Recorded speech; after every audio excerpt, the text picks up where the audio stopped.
Hello, everyone, and welcome to our developer live stream for May. My name is John. I'm one of the community managers on the team, and I'm very excited to be joined by a couple of our fine designers to chat all about our next update for Company of Heroes 3. Let's do some quick introductions. Some of these faces I'm sure you know if you've seen some of our videos in the past. Marco, let's start with you because you were here last time. Can you introduce who you are and what do you do on Company of Heroes? Sure. Hi everyone, I'm Marco Fiore, one of the gameplay designers on Company of Heroes 3.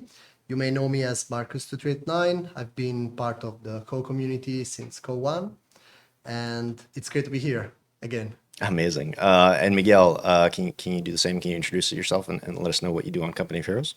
Yeah, I'm Miguel Margueiro. People might know me as DevM in the community.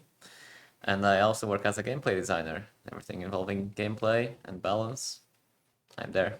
Amazing. I'm very, very excited to have these folks here today because we've got a lot to get through.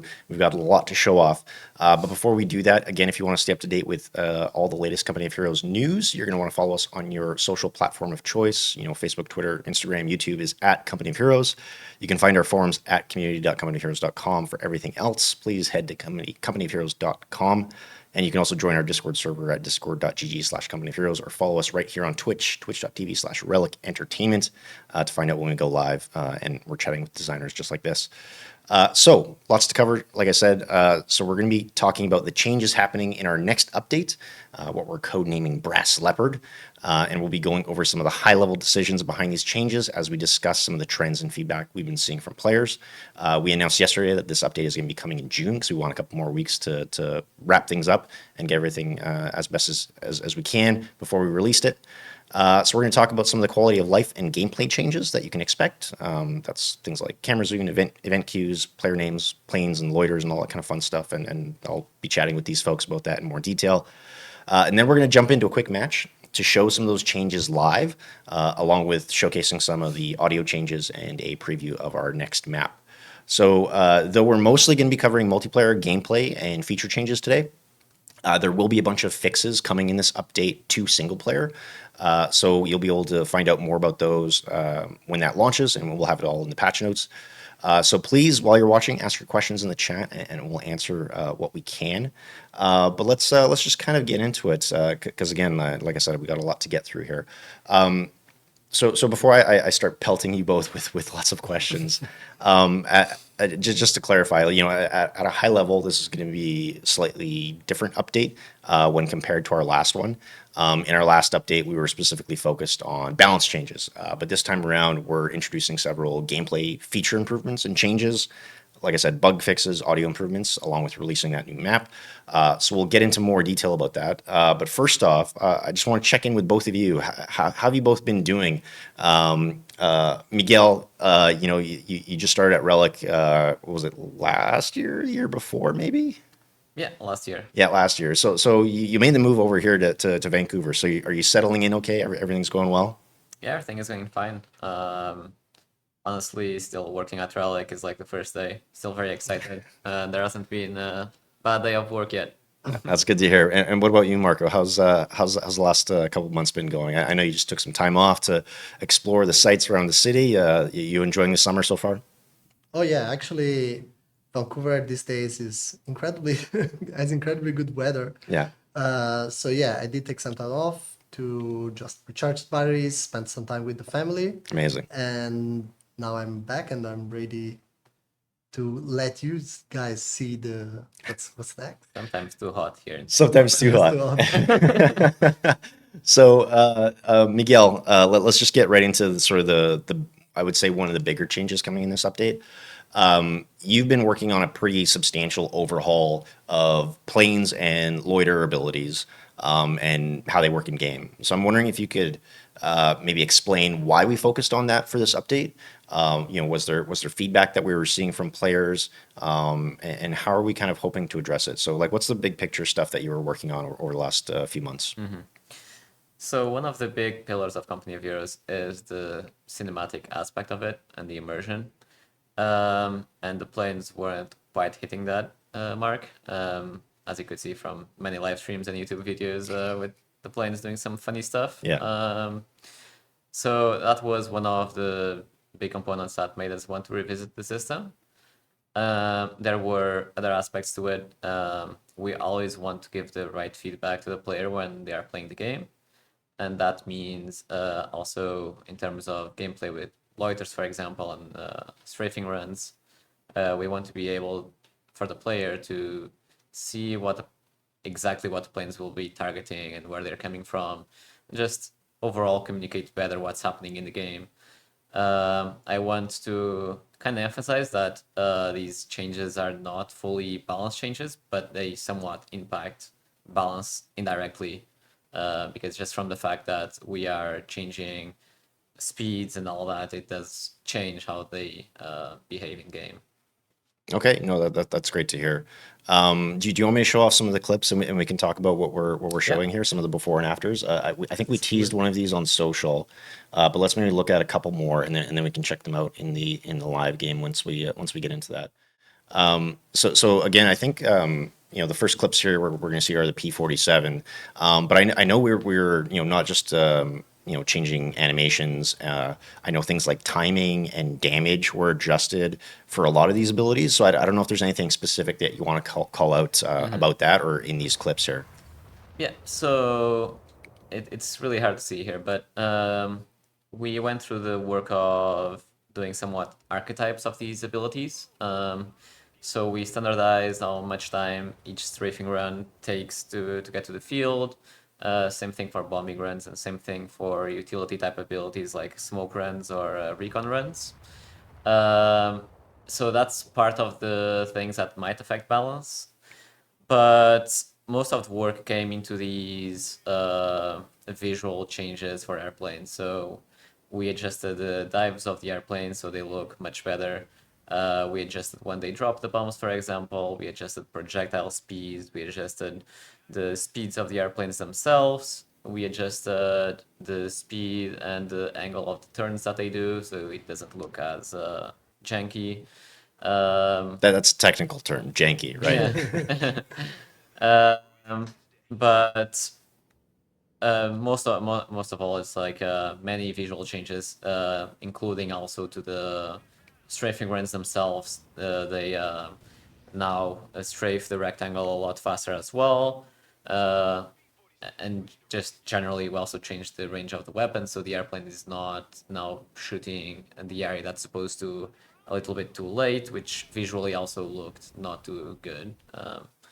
But yeah, I think in terms of balance, what I would call out is that it does significantly buff, for example, the air support center, because that's a support center that has access to plane abilities, and because of their new timings, it might be an indirect buff to them.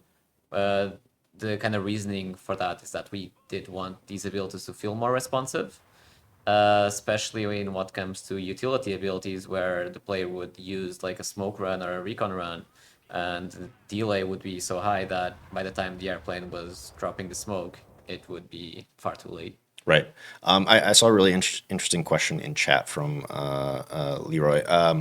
How will the curved attack angle behave against units behind buildings or environments? Will the players have to think carefully about the direction of their P-47 attacks? Because it very much looks in that new clip that they're kind of really coming in on a sharp angle. So is that something that we took into consideration?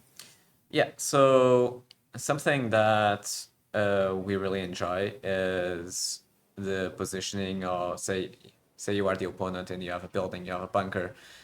We really like the gameplay loop of maybe hiding the bunker behind the building, so it can't be affected by a non-map howitzer or these airplanes. So we do think that adds strategic depth to the game. We did test that with most buildings. The bombs still somewhat went overhead, but there are buildings that are tall enough that will block them. Right. It's one of those things that I think players will have to learn now to adapt, because it's obviously the bombs will not be dropping at a 90-degree angle anymore. Okay, no, that's good to know. One thing I'm not showing here in the clips are loiters. So I know there were some concerns about how loiters operated in the past. So can you maybe talk about some of the changes that are coming to those? Yeah. Loiters have always been a contentious topic, but The big bulk of the changes that went to loiters were UI feedback. So now there's a range indicator on the ground that shows you exactly where the loiters are somewhat targeting. We also had added a decorator or an indicator on top of the units to tell the player or both players which unit is being targeted by the loiters. And we also added, for example, the ability or the inability in this case for the loiters to target units in the base sector, because that was something that was called out a lot of times where you could use a loiter in just the edge of a base sector and the loiters would attack units inside it. Right. I'll say that there's still a distinction between the plane actually attacking the unit and acquiring the unit, because there might be cases where the plane will still want to finish their attack vector and they'll still attack units inside the base sector, but they won't acquire new units. Right. So Does that it'll make be sense? like acquired outside the base sector, and if the Yes. unit moves into the base Yes. sector, it'll okay. Exactly. Gotcha. Indirectly also, because I spoke about the angles of the airplanes and the turns, because they now have wider turns, it also takes longer for each pass of the airplanes to come in. Okay. Well, that's good to know. Marco, was there anything you wanted to add there? I know planes has been kind of Miguel's pet project for the last little bit. Was there anything else that you wanted to add about that? Yeah, actually, that I feel that what the players are going to notice the most is that when they use the airplanes, they're going to feel much smoother, much quicker, and more realistic in the way they appear, like authentic in the way they appear. They're very fast. They drop the bombs, they drop the strafing ground, and then they leave the battlefield. So I believe that, and I hope that players really like the new planes, the new behaviors, and that will make them feel a little more connected to the battlefield and to Right. the battleground. What I forgot to mention as well, this also comes to the visual aspect of the airplanes. The when the airplane gets shot down, the way they fall down, it was adjusted, and this is maybe my favorite part as well, is that when they do collide with the ground, they now create deformation, and the VFX and everything surrounding that moment were also adjusted to look a lot better. So now, yeah, you'll have planes on the ground creating deformation, and also the debris of the airplane will remain there for a long time. Yeah. One thing I don't think we mentioned yet is I think a pretty huge buff to paradrops. Oh yeah. Yeah. Do you want to cover that?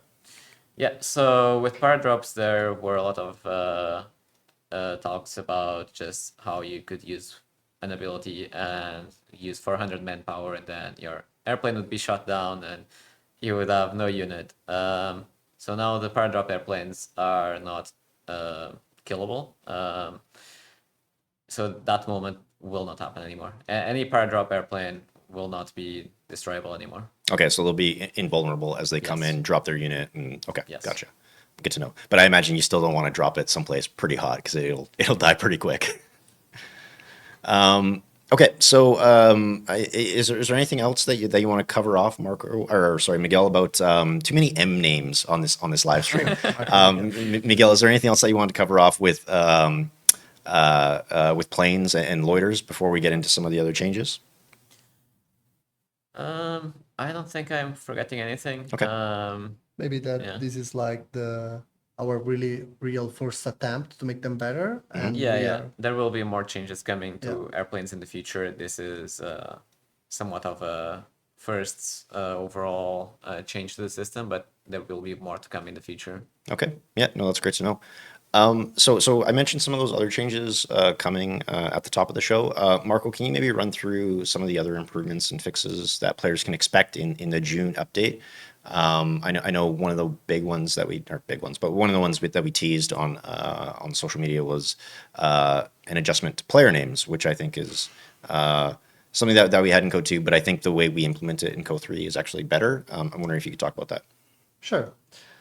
Yeah, so when we approached that feature that like we wanted to have for quite a long time, we first off we looked back at previous iterations of that same functionality. And then what we thought was how can we actually take it, put it into the game, but also make it better in the way when I say better, I actually mean make it more flexible to players that want to use it. So previously, player names were actually toggled on and on the RTS layer. They could be toggled on and off basically by pressing a specific key on the keyboard, a button on the keyboard. But that button was pretty much hard coded. And this time around, for example, we are making that customizable. We're adding an option to make player names always be visible for players, because we do know that there are some players that actually constantly want to understand who they are fighting against, and we believe that this is going to help them figuring that out much quicker. But that's not the only place we're adding player names. Player names are also coming back to the player cards, so to the unit cards. They will just appear above the name of the units. And we're also doing a lot of like minor changes to unique colors that actually have an effect on how player names are being seen and perceived. So now, for example, the unique colors and team colors apply to player names, and the same also applies to the health bar of units. Before this upcoming patch, all the health bars of units were colored in blue in the unique cards, and now they are going to be following the team color or the unique player color. On top of that, we are also doing some small improvements on the player list, which will be both in terms of like the unique colors. So each player will have either the team color or the unique player color. And since we were there, we thought, oh, how can we improve? How can we further improve the experience there? And we know that a lot of players so that it was possible to actually spot the opponent battle group Right, yeah. whenever that gets picked. And we thought it was just too juicy not to act on that. So we changed the way it behaves. And now you will be able to see all the three battle groups that the opponents and the teammates have in their like loadout, but you won't know which one they picked. Okay, Because we okay. felt it was a little bit unfair. Yeah, because you could almost instantly tell what they had locked Yeah. in and what units they're going to be coming from their Players tree. frantically going to the into the menu to the player list to see. Yeah, Yeah. yeah. Is it picked Every battle 5 group yet? seconds. Yeah, definitely not something that we want to see players doing. Actually, so since we changed topics, I'm going to bring it back because I saw a bunch of questions in the chat about airplanes. So someone was basically asking like, will there be no penalty for using your paradrops in a dangerous situation? No, it would be like the previous game. Okay. But again, I imagine like once your units hit the ground, if they're in a Yes. dangerous situation, that's still bad, right? Will you be able to shoot at units that are paradropping? No, they are still untargetable before they fully hit the ground. Okay. Yep. So that still functions that way. Okay. Can you elaborate more on the expected gameplay loop that planes will bring on the receiving end, as in the people who are going to be getting bombarded? Like what is the expectation there, or how are players going to be reacting, like if they're on the receiving end of these drops and loiters and things? I would say that there's also more tells now. So something that came with the standardization of these abilities, that on the minimap now you have the attack vector of the airplane. So there will be more chances to also know where the strike is coming from. But from the receiving end, it kind of depends on the ability that you're being targeted with. So for example, for the P-47 dive bombs from the Air Support Center and those kinds of abilities, it will be harder to dodge because the timing is now a little bit more strict now. But in what comes to the receiving end of loiters, for example, I would say it's more forgiving because you have the feedback now what the airplanes are targeting, and also when they are doing one pass and coming over again, it takes a lot more time now for them to do the second pass. So you have a lot more time to react in between airplane passes there. So it was a lot about deciding which abilities were not hitting the mark from the player using the ability. I will say if you are a player that played, for example, Company of Heroes 1, the timings are a lot closer to that. Okay. So we still wanted to give some reaction time, but at the same time, all the airplane abilities were kind of erring on the side of very hard to hit something, and it was giving players too much time to dodge them. In the future, somewhat the intention is that we might make the abilities maybe a little bit more on the side of suppressing more, or like, we have to tune the damage according to their arrival times. Okay. But yeah, answering again back to the question, it kind of depends on the ability we're talking about. But loiters overall more forgiving, bombing runs maybe less so. Okay. No, that's good to know. So going back to Marco Can and I just add one thing yeah, about yeah, this for part? sure. Actually, part of the work we did was also standardizing a lot of the delays between when you click on the for the to play the ability and when the actual ability is goes on. So I think now players will be able to learn in a more consistent way how what time would they have before the ability actually happens, which I think I would say in the short term, they will already learn pretty quickly how much time they have before the planes actually hit you. And part of the work we are doing on the whole system is making it much more flexible so that we can easily like take the feedback from players and iterate much quicker on actually changing how they behave on pretty much every aspect of all the airplane Yeah, abilities. that's a good point. I think that's kind of a behind the scenes for us, but Yeah. yes, it's a lot easier now to change those based on player feedback. Okay. No, that's great to know. So going back to you, Marco, and some of the other changes that are coming, camera zoom. I know this was one that players have been asking about quite a bit when it comes to Company of Heroes 3. And I think one of the contributing factors to maybe some frustrations around the height of the camera at the RTS layer is that Company of Heroes 3 is much more vertical, or there are much more dramatic changes in verticality on our maps. So I know players were talking about this quite a bit over the last year or so. So can you talk about the change that we're implementing in this update, and some of the work that went into that as well? Absolutely. And first off, I wanted to start with like, I know that there are also mods out there. I personally tried them myself that give you really a lot of flexibility when it comes down to zooming. However, when we approached how to further improve the zoom level, we started from one of the pillars of the games of our game, which is that we want to keep the player immersed into the action, and we want to keep the feeling of players playing company reviews. In one of the pre-alphas, we actually played with a much higher camera zoom level, which had the effect of like players giving feedback that the camera was actually too far, that vehicles were not feeling like they were in a company reviewers game, but they were like almost toys because they were very, very small. Right. So when we approached this, we actually tried to find a middle ground, which that made a lot of people from different backgrounds happy. So when I say that, I mean not just the folks that would play multiplayer, but also people that would usually play single player, different like missions, and especially missions we do play a lot with different camera heights, different height for maps. Yeah. How is this going to be played for the players? It's the implementation is similar to Doco 1. So you would still start with your default zoom, which is unchanged, and then you can zoom out a little bit more to a point that we feel will give players a vibe that is much closer to Co 1 in terms of how units like look like their size. One thing I also wanted to touch is that the way the whole system has been implemented is different than previous games. So it was like it is not as simple as someone might think that we can just like make it look exactly like the previous games.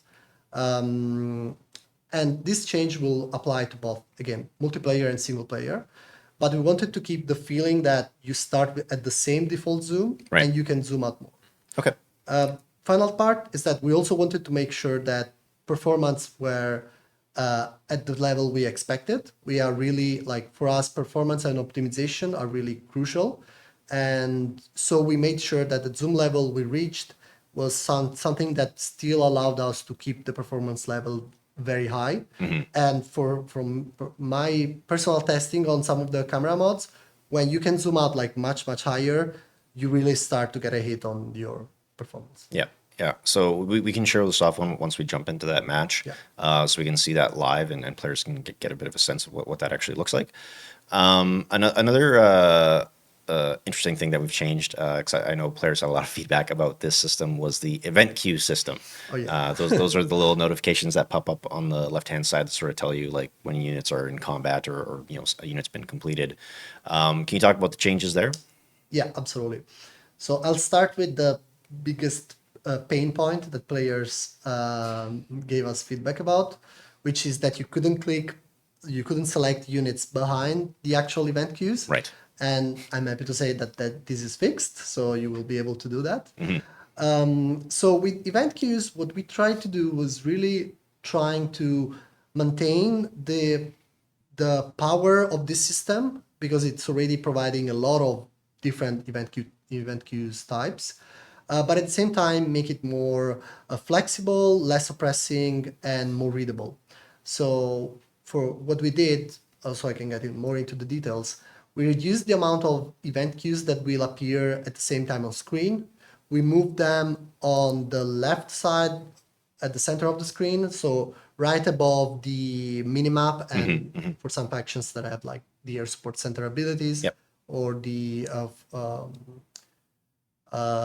what's the name of the forward reinforcements for the DAC? The kind of mechanized combat groups. Yes. So on top of that, we also we adjusted the transparency of the background to make the text stand out more. We adjusted the icons quality level so that they would be more readable. And we made sure that they would be consistent between the RTS layer and when players see them on the tactical map. What we also touched is we balanced the event queues timings. So now players, what they will experience is that when the event queue appears, if they don't interact with them, they will stay alive longer. Okay. But if they click on them, they will either immediately disappear or like their lifetime will be much, much shorter. Okay, gotcha. Which means that people that interact with the system a lot will notice that the queue gets like removed like much quicker than before.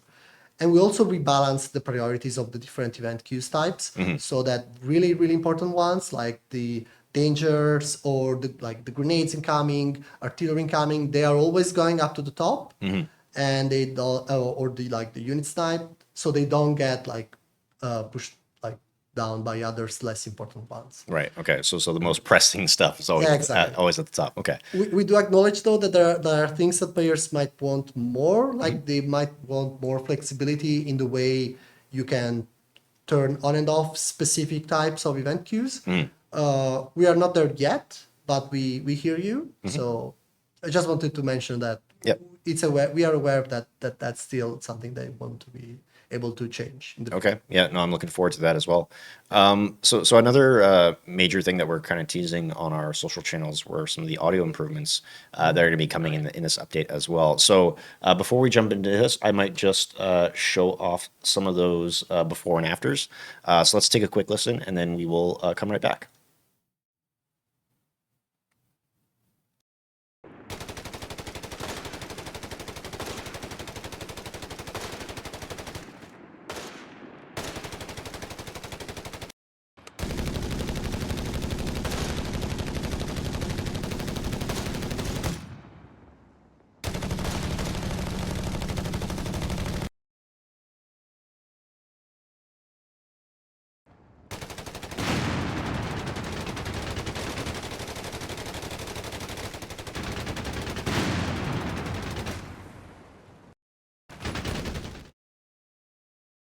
Oh, sorry, I cut that last clip off a little too soon, but I think folks got the gist of it, and you can find that again on our social channels.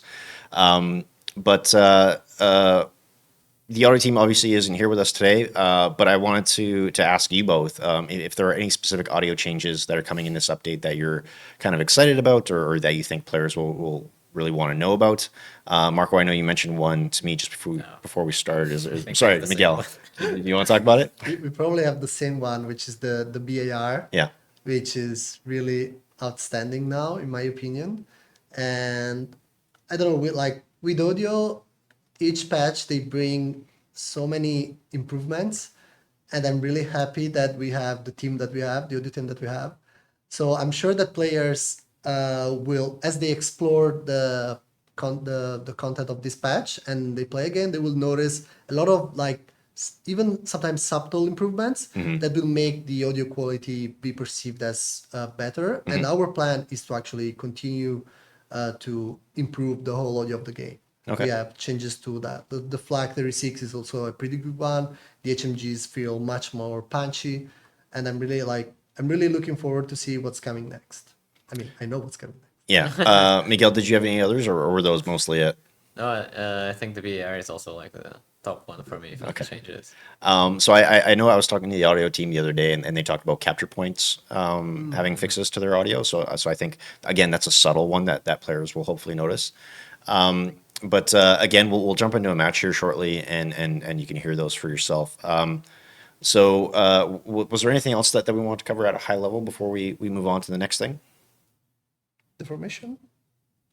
Yeah, I guess I could talk about. Yeah, I think I briefly talked about this when I was talking about airplanes, but now the airplanes, especially bombing runs, they create a lot more deformation. That's something that we are hoping to slowly bring back into the game. So while doing the change to the system, we somewhat did that at the same time, where now bombs dropped from the airplanes create a lot more deformation. Again, this is somewhat hitting the immersion pillar of the game and the cinematic warfare that we want to bring. Deformation is definitely a big component of that. And we hope that in future patches, we can slowly introduce more and more deformation back on these. Okay. Yeah. No, I'm really excited to see those in action as well. So now that we've chatted a bit about what is coming, let's see some of it in action while we play a few games on the new 3v3 map. So some important notes here on this map. This is a bridge map, and it's going to be available in auto match co-op, skirmish, and custom games. It will not be coming to PvP auto match. However, our next two maps, so we're going to have a 3v3 and a 4v4 coming after this one, they're going to be added to the PvP auto match map pool once they are ready for release further down the road. So before we even get to that, we're going to take a quick break while we set that up. And our friends over at the History Channel have shared an exclusive look at their upcoming docu-series FDR. So FDR is going to be a new 3-night limited documentary series that's beginning Memorial Day at 8/7 Central. So you'll be able to stream it the next day on history.com and on the History app. So we're going to check out the trailer, and we're going to look at 2 exclusive clips, and we'll be back with some gameplay from Operation Brass Leopard just after this. So take a look at that, and we will see you shortly.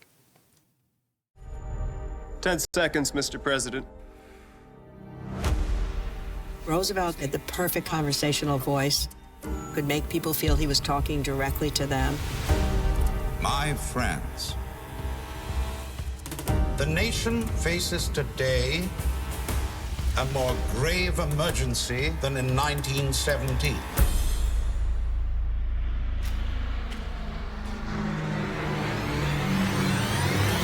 A date which will live in infamy.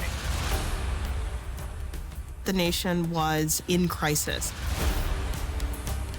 He understood that this was a call to be bold. Let me assert my firm belief that the only thing we have to fear is fear itself. FDR premieres Memorial Day at 8 and next day on the History Channel app. С помощью наших миллионных усилий мы сможем давить Гитлера так, что им некуда будет отступать. Вы сможете вышвырнуть его из Франции. У него там всего 8 танковых дивизий. Мы сражались намного большими силами. Your aspirations are justified, Marshal Stalin. But your numbers are off. The Atlantic Wall is not to be taken lightly. And Hitler's got to have more than 8 panzer divisions there. Мой народ гибнет. А он спорит по поводу количества дивизий. The Prime Minister's not haggling. He just woke up on the wrong side of the bed. And he was forced to wake up before noon for the first time in 20 years. And without his precious brandy to boot.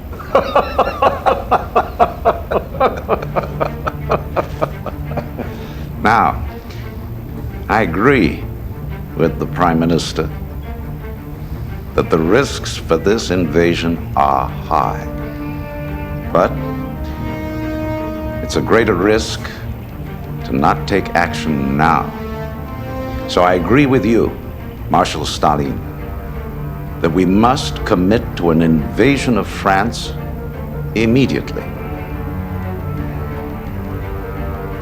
My doubts haven't changed. But you stood by me after Tobruk. I'll stand by your decision now. Then we have a lot of work ahead of us.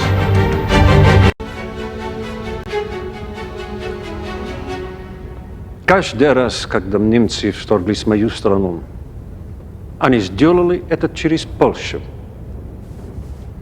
Так что Польша должна иметь правительство, которое дружественное Советским Союзом. Я уверен, что вы понимаете, что для нас это обсуждение не подлежит. Of course, we want Poland's government to be friendly. But most importantly, it must be decided by the Polish people. Which means, Marshal Stalin, the members of the Polish administration who've been taking refuge in my country should be included in the government. But you have shut them out and put your own people in. А что думает о этом президент Рузвельт? I'm assuming that you will honor our previous agreement that Poland will enjoy free elections under American and British supervision. В Польше более миллиона советских войсков. Сколько американцев? Мы те, кто пожертвовали так много, чтобы освободить Европу от нацистов. Итак, мы будем теми, кто обеспечит их демократию. Then swear to me that you will guarantee free elections in Poland. Я обещаю. Надеюсь, моего слова будет достаточно. I will need your word on something else, too. I want you to join the war against Japan.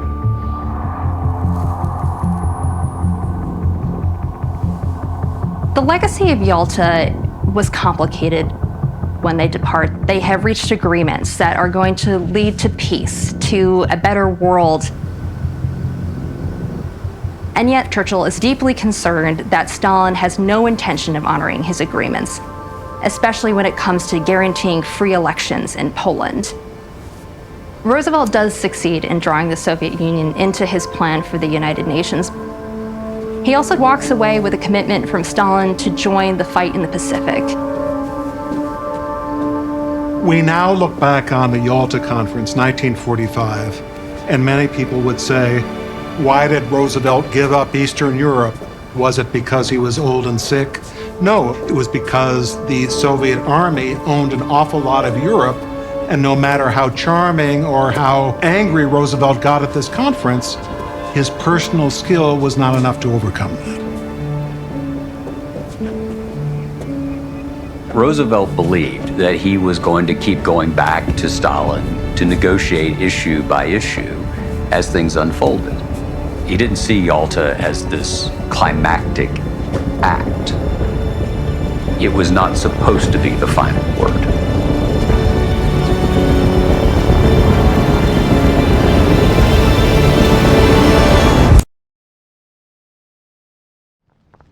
All right, and we are back, folks, and we are watching from Marco's perspective first as we play on our new 3v3 map, Catania Crossing. So as we can see, it's brand new. We're very, very excited to be rolling this out in the next update. Marco, are you a big fan of bridge maps?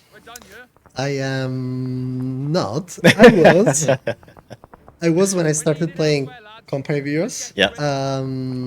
I played like my first maybe 100 games were on Lyon 2v2 and via River Valley for like old people like me might remember those maps. Yeah. Well, I love bridge maps, so I'm very excited for this. Oh yeah, but it is exciting. It is exciting. Yeah. So Marco, what do you want to showcase for us first? Do you want to talk about player names and how to navigate that menu? Absolutely. So let's start from the player names. So now you can see that your player name appears here in the unit card, that the health points have been updated to reflect the unit color. This is for everyone. Now, if I hold, like the default button is the control one. If I hold control, now you can see that the player name is appearing. Right. So similar to how Company of Heroes 2 Exactly. worked, right? Okay. Correct. But now, if I want, I can go into the settings and I can go into the controls. And you see I have the show player names here that is set up to be the control one. And I can view and remap. And I can actually change that from control to any other button. Okay. So that's one the first change, and then another improvement is that if we go into the into the settings, gameplay, and you can do this both while in a game or when in the main menu, you can show player names constantly, and you can always have that on. Mm-hmm. Yeah, I think this is one of my favorite quality of life improvements. Like, I think it's definitely a step in the right direction because I'm consistently like, who am I fighting against? Who's on my flank? Where are my allies? You know, who can I be salty against? You know, yeah. Is there anything else that you want to cover off with player colors or player names here? Yeah. So if we go back into the player list, we will now see that we have like in the team one we have Marco and Miguel, and I can see which battle groups Miguel has equipped, and I don't know which ones the enemy has picked specifically, but I know the 3 ones in their loadouts. Right. So in the future, when we release more battle groups, you can actually see which 3 they picked before they've come into the game. Okay. And we also added a nice tooltip to indicate, like, give you an idea of which one it is that they've picked, that they have. So good to know. So before we get into the other stuff, can we maybe just like look around the map a little bit? Absolutely. Can you show us what's on offer here? So this is a map that has this northern part that I really, really like, with this like 2 rivers that there are like separated by this small island, this obelisk, and this like small town with 2 bridges that connect them. And we also have there are vehicle passable, so the vehicles can pass through this. Then we have 2 more bridges, so a little longer, like walkable pass for both vehicles. Oh, there was an airplane. It was a quick one. That can be passed. Oh, damn, my motor was killed. Oh, a good chance to showcase event. Event queues working as they should. Exactly. And then we have another like little smaller bridge, also passable by both infantry and vehicles, with some buildings that cover that. So players that want to play more defensively, they can put HMGs inside. And right at the south, instead, we have 2 infantry bridges. Only infantry can use to cross, which opens for players that play on the left area to play more with infantry if they want, like more infantry centered like playstyle, and especially for those that want to use like paradrop units, like, I don't know, commandos, they can just drop them behind the enemy lines and take advantage of that. Okay, no, that's good to know. So I'm wondering if you want to talk about some of the changes that came to player colors, and maybe some of the goals about making further changes to that system in the future. Yes, so I will be like, first off, I'll be a bit more like generic on the changes, and then I'll go specifically to one that I know has been really highlighted by a few, like more than one player, let's say. So for the unique player colors, they are now affecting the UI on the command card, on the unit card. So yeah, player name, the squad help, and the player list as well. And another change is that we're doing is that we wanted to standardize some elements of the UI that are actually shared between teammates. So for example, the points, colors, and the flags, they will have team color always, no matter which option you're using, but they will retain the unique flag, the unique faction flag. So based on who captured the point, the flag will have the faction symbol in it. Okay. One of the maybe most tedious bugs that we had and that we fixed is that whenever an enemy, we will show that later. We'll do that later. Whenever the enemy captures a point that you were holding, the point will appear. A point that we don't have vision on. The point will look neutral, and it will not look anymore as if it was owned by the player itself. Oh, okay. Yeah. This has been called out by many players that I spoke to directly, so I'm really happy to say that we have fixed that. And then, yeah, I guess, shall we show them the zoom level? Yeah, for sure. If you want to talk about it and showcase it, yeah. So yeah, you start at the default one, and you can just use the zoom, mouse wheel, yeah. The mouse wheel to simply zoom out a little bit more. As you can see, it's not too much. I feel you can still feel like this is a co-game, but it's definitely more than before. Mm-hmm. It's not as close as it was, and now yeah, I feel it's much better. And I hope players that were not happy and felt like we were too close will feel that now we are like in a much better spot. Okay, yeah, no, that's good to know. I kind of agree with you that like I tried some of those mods that pulled the camera way back, and I found it a little bit disorienting because I'm just very much used to the camera from Co 1 and Co 2. But I'm hoping that this is a bit of a happy medium. We're obviously very open to hearing feedback from players once this changes live and you've had a chance to experience it for yourself and play a few matches with it. You know, we also talked about event queues. I'm sure people have been seeing that on the left-hand side of the screen. Is there anything that you want to talk about there, Marco? I know we kind of already covered them in depth. Yeah, I mean, we could go a little bit more in detail with them. Okay. Oh, I got the grade. And I got Save. So with them, as I was saying, you have two different lifetimes of event queues. Whenever the player doesn't interact with them, they stay alive for longer, so they give them a chance to click and check them. But if you click on them, their lifetime is greatly reduced. So, like when I say greatly reduced, I mean they would stay alive for a total lifetime of 5 seconds, which means that in most cases they will just immediately disappear. Okay. So yeah. I did see a question in the chat. I think the answer is no, but you can correct me if I'm wrong. But with the change to the player list, can we see what battle group our allies have locked in? Yeah. No, you cannot see that. It is something that was surfaced. It's just not coming for this patch. But we are aware that players might be interested into knowing that. Okay. So it's something that potentially could come down the road. Yeah. Okay. So I think that's it in terms of like some of the big changes. I guess we can maybe focus on the match itself here and showing a little bit more of the map. Okay, Miguel, I'm gonna switch to you, and you're gonna tell me about planes and all the fun stuff you're doing with the U.S. forces here. Meanwhile, I'll also do BARs because I just need to. Oh yeah, we want to hear that new sound. Yeah. So with the airplanes, so like I previously mentioned, there were changes to how fast the airplanes come in, and also to the dives. So for example, I have an enemy AI unit here, and I'll just decide to strafing run, and you'll see that the airplane instantly is already coming. Right. It's a lot faster.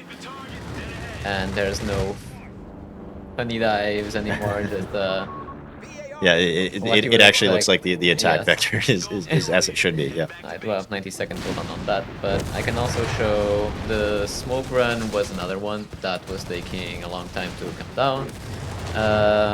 So right now we have some pretty fast smoke runs coming in to cover whatever you need to. I think before these were taking maybe 7 seconds, which was a lot of time. It has now been standardized to more or less take around 3 seconds. I can also probably show just real quick on the a bit of the formation as well. I'm just going to be carpet bombing basically nothing, but Such a waste of munitions. Yes, we I can thought you used to be a pro player. What's happening? So inefficient. you can also see on the minimap the attack vectors that I was speaking about. Right. Oh, okay, right. Now it's deformed and you can use it for cover. Yes. Okay, cool. Very cool. So, I believe that in previously, these would be a lot smaller. So those have been adjusted. Let me see. I think I don't have CPs for anything else. Damn it, these selections. But do have VARs have been CPs. tagged. You can also hear the new sound. Okay, yeah, so that's the new VAR sound, yeah. Yes. I did see some questions or some confusion. So this map will not be coming to PvP auto match. However, it will be coming to co-op auto match. And you can also find it in skirmish and in custom games. And like I said before, our next 2 maps, a 3v3 and a 4v4, are going to be coming to PvP auto match once they're ready to be released. Is there anything else that you want to show off here, Miguel, or should I switch back to Marco? We can switch to Marco now because I'm waiting on the cooldown of Okay. the P47 dive bomb. But Sounds good. Marco, what do you want to show us? I definitely want to show you the loiter, Okay. but need to find the vehicle that will survive. Need a juicy target. Okay, well, Yeah. we'll stick with you while we wait for one. Yeah, absolutely. So as Miguel was saying, the expectation... Oh, there's striking coming. Yep. They run away, Miguel. For quicker than the event queues. He probably doesn't even need them. But yeah, with loiters, we are aiming for run away.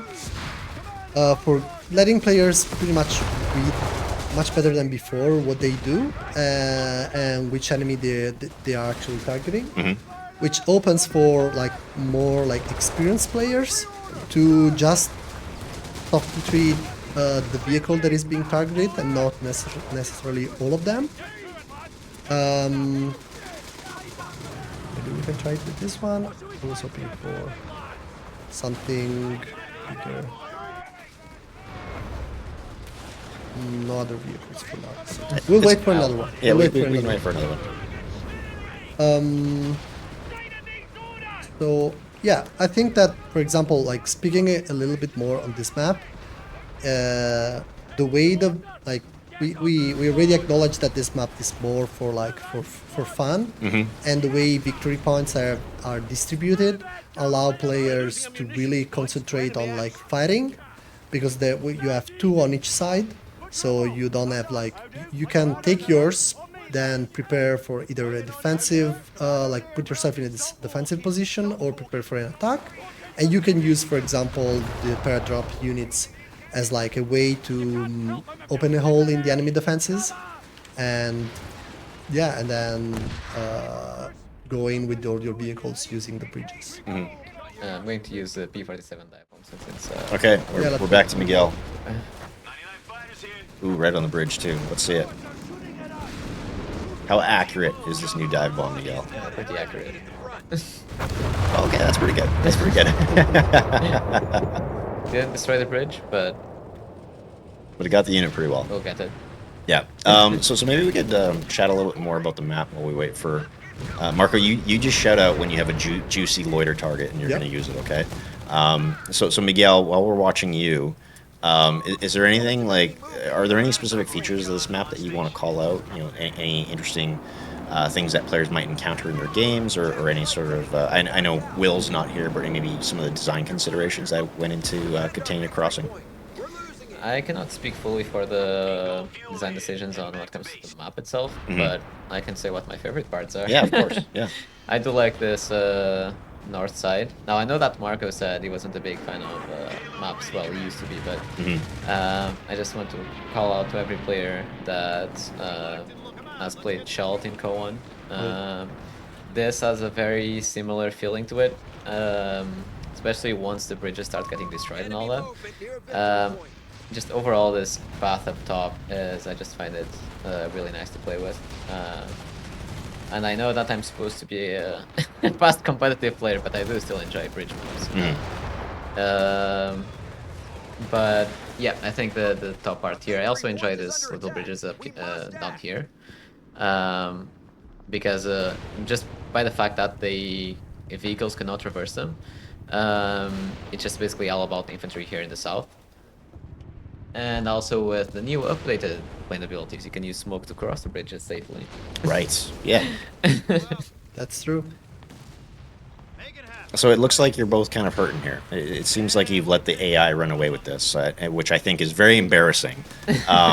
So I'm hoping you can. To be fair, we're making a comeback. You're making a comeback now? Yeah. I mean, fingers crossed. I don't know. It's getting pretty dicey in here. Only VP wise. Are there no targets for the loiter? Not for now. Targets. Let me see if I can be more aggressive with this Crusader and maybe spot vehicle we can throw abilities to.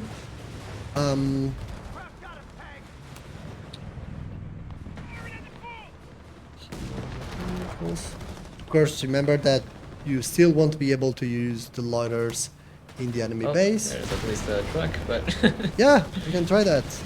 Because we get destroyed the AI, but it's okay because we can show the targeting of the loiter here. So as you can see, this has been targeted, and the loiter acquired the target, but they actually missed. And now this indicator is the range around which they operate.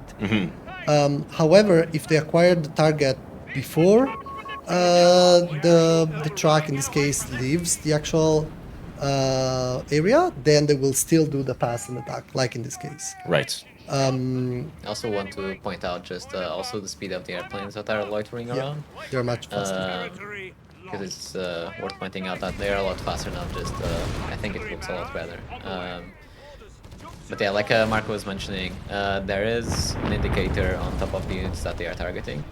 And once they leave the area, it doesn't necessarily mean that they won't get targeted. As long as they have the indicator on top, it means that they're still being targeted. It's just that planes will do the pass, and then when they are going to acquire a new target, they will not acquire a new target outside of the circle or in the base sector. We must take it back. Okay, that's good to know. I'm wondering, is there anything else that we want to show off here, or do you feel like we've kind of covered all of our bases? Do you want to get a couple more plane strikes or a couple more loiters in, or how are we feeling about this match so far? Because I don't want people. I don't want you to get embarrassed on the stream and lose to the AI, so we don't have to play this all the way to the end if you think that's going to happen. But is there anything that either of you want to show off here a bit more? It's difficult to show all airplane abilities because we don't have access to all of them, but yeah, because I imagine like some of these changes are also coming to like the Vermont. Yes, something well, here we have the actually increased damage to buildings. The carpet bomb just basically flattened a couple of buildings here, but something I forgot to mention is that we do have some adjustments to some of the abilities. For example, the German fragmentation bomb got adjusted. It now comes with, for example, 2 airplanes. I also want to mention, for example, the DAX took a dive bomb, which got a buff on just the overall AV of the weapon. Also how fast it came and how it looked, and also to its munitions costs. So there were, even though it's not a full balance pass on every of these plane abilities, we did adjust somewhat what we consider the worst cases. Miguel, do you want to get your infantry into a fight, so just so people can hear the bar sounds once more? Oh, yeah. Marco, what about you as we kind of start to wind down here? Is there anything else that you wanted to call out in this match before we wrap things up? Not specifically, actually. No, I think one interesting part will be, like, as this is the first proper bridge map, will be for us to gather feedback from players regarding how they feel about the bridge maps, in terms of like, are bridges too sturdy? Do they get destroyed too quickly? Is it like, are they finding success placing defenses? For example, one of the things I was really keen to do when I started playing Company of Heroes was just wiring everything off so that the enemy could not attack me, Yeah. and then moving with like airborne forces behind the enemy lines. So yeah, one thing that I shout out to the community, I hope to hear a lot of feedback in regards to that, and so that we can further tune the actual bridge gameplay. Okay, yeah, no, that's good to know. So hopefully those bars are firing off and they're sounding nice and juicy. But again, folks, like what we've shown off here today is just a sort of small sneak preview of what's going to be coming in codename Brass Leopard, which is our next update, which should be targeted for June. So I think as we wrap up this showcase today, I'm using another loiter. Oh, okay. Here we go. Here we go. Oh, and this is also Miguel. And Miguel doing some stuff too. Yeah. All right. Switch back to you. Okay. Yeah. No. Like I said, I think that's a good showcase so far. Again, just a sneak peek. Obviously, when we roll this update out, we'll have full patch notes. And again, we're not covering everything here. There's a ton of bug fixes, some additional quality of life fixes, a lot of audio changes and fixes that we haven't addressed here as well. A bunch of campaign fixes, some save load issues have been addressed. So stay tuned for all those notes in June. I'm hoping folks just got a nice little sample here, a little amuse-bouche of what's to come. So Marco and Miguel, I think you can probably head back over to the couch and we'll wrap up and say our goodbyes now. So thanks, folks, for tuning in. Again, if you want to stay up to date with everything that we are working on, you can do that by following us on Facebook, Twitter, Instagram, and YouTube at Company of Heroes. You can join our Discord, discord.gg/Company of Heroes, where we're hosting some Q&As and some fun play sessions and things like that. And of course, you can follow us right here, twitch.tv/Relic Entertainment. And again, forums, community.companyofheroes.com. And companyofheroes.com. Also, before we wrap up, I wanted to thank our friends over at Gigabyte. They're running a giveaway sweepstakes on Facebook, Instagram, and Twitter. So you're going to want to check that out. You can check out their posts about the Oris Hero Quest. Some of the prizes include 50 digital game codes for Coke 3, and one lucky winner will receive the grand prize, which is this X670E Oris Master Company of Heroes 3 themed motherboard. So this motherboard features custom Coke 3 design on its large metal armor, making a really great collector's piece for all you Company of Heroes fans. The board also features their exclusive Easy Latch Plus for quick loading and unloading of graphics cards, and the M2 SSDs, providing a fast and seamless building and gaming experience for all players. So as we finish up here, final shout outs once again to our friends at 511 Tactical for providing apparel for us today. Miguel and Marco, you're both looking very, very swaggy. But thank you very much to our friends there at 511. You can find more of their gear at 511tactical.com. And I think that's it. Oh, no, sorry, one more thing. Holy smokes, I got so much to talk about on this stream. Today, we also dropped our next Prime Gaming loot drop. So if you have a Prime account, you can claim your U.S. Forces Night Fighters, and that is starting today. So be sure to grab that from Prime Gaming. I think that's finally it. That's it. There's no more to talk about. Marco, Miguel, thank you so much for joining me today. Miguel, any final thoughts about this next update, again, which is coming in June? What are you sort of most excited for players to see, or what are you sort of hoping to get from player feedback once the update goes out? Most excited? Definitely the playing the formation, especially when they crash. And also just overall, I think when I play the new build, like the planes anymore don't take me out of the experience. So Definitely that. As for feedback, as we are coming now onto the next somewhat phase of this whole flight system, we would want to gather feedback about more of the balancing side of the airplanes, because that would be what's coming next to them. Even though, again, we did some minor adjustments, but it wasn't the big focus of this patch that we did for airplanes. What about you, Marco? What are you kind of most looking forward to with this update?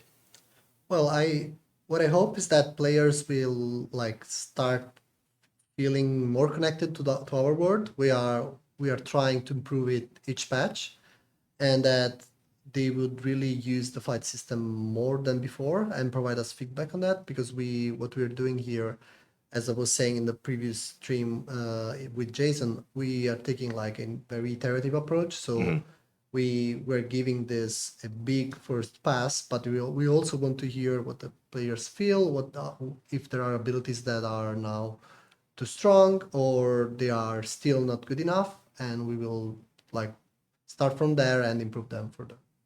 Okay, that's good to know. So thanks, folks, for tuning in for this live stream, so we can chat with Miguel and Marco about some of the things that are going to be coming in Brass Leopard. We'll have more news about that in the next couple of weeks, so hopefully you can look forward to that stuff. And we're hoping to do more live streams in the future, so stay tuned for that. I'm working on plans for all that fun stuff. So yeah, that's gonna be it. Thank you, Marco. Thank you, Miguel, for joining us, and we will catch you all next time. So enjoy these tough weeks as you wait for the next update. But like I said, we're wrapping things up and getting everything as good as we can, and we hope that you enjoy the update when it launches. So thanks, folks, and we will catch you next time. Bye bye.